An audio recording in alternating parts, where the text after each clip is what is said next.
Saya ada cerita guys. Nama dia ni Kak Lin. Sebelum ni Kak Lin ni dia pernah dengar tau sesi penerangan saya dekat webinar. Saya terangkanlah tentang SIM card Tone Wow dan macam mana bisnes SIM card ni boleh beri dia income pasif tiap-tiap bulan. Alhamdulillah dah dengar, dia memang minat. Dia nak beli SIM card ni tapi lah dia hold. Jadi saya pun faham. Saya pun relax dulu. Saya follow up dia lah selang 2-3 hari. Kadang-kadang saya follow up, saya bagi dia info. Dan dia punya respon memang sangat baik guys. Cuma bila dia respon dia mesti cakap, tapi akak dah halangan lah. Dia selalu cakap macam tu lah. Sampai satu tahap tu saya tanyalah dia kan, Kak, sebenarnya apa halangan akak? Kemudian dia cerita, halangan dia sebenarnya adalah modal dan bagi komitmen. Dia kata, akak ni modal belum ada lagi. Tapi kalau akak dah keluar modal tu pun, akak kena bagi komitmen dia betul-betul. Sebab akak takut akak tak boleh untung balik. maksudnya dia takut, dia dah keluar modal, dia tak boleh nak untung balik. Ini halangan dia sebenarnya. Jadi saya pun tak apalah, saya terangkan elok kepada dia. Dan ini adalah pembelajaran untuk you guys juga. Okey, korang dengar ni. Untuk nak dapatkan SIM card Tone Wow ni, modal dia paling tinggi 128. Kalau tak mampu 128, ambil yang paling rendah,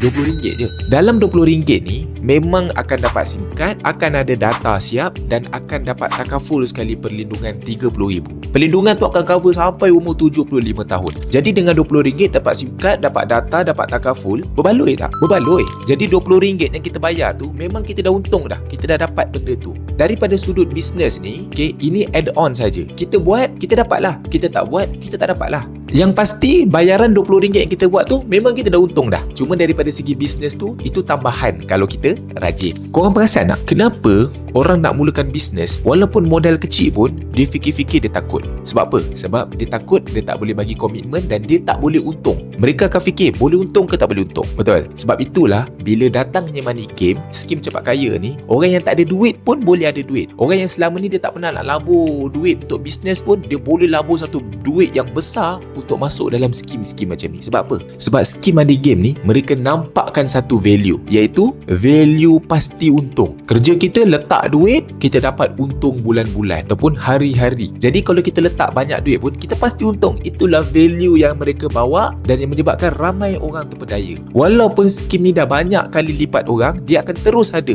selagi mana mindset kita masih macam tu. Bila bisnes ni dia tak ada value tu. Dia tahu bila dia keluar modal dia kena usaha dari bawah, kena usaha keras baru dapat untung. Jadi dia tak sedap lah. Itu sebabnya kita kena pandai educate orang. Okey, dengan modal kau keluar ni kau dapat apa? Sebenarnya kau dah untung pun. Bisnes tu sebagai add-on saja. Dapat sesuatu.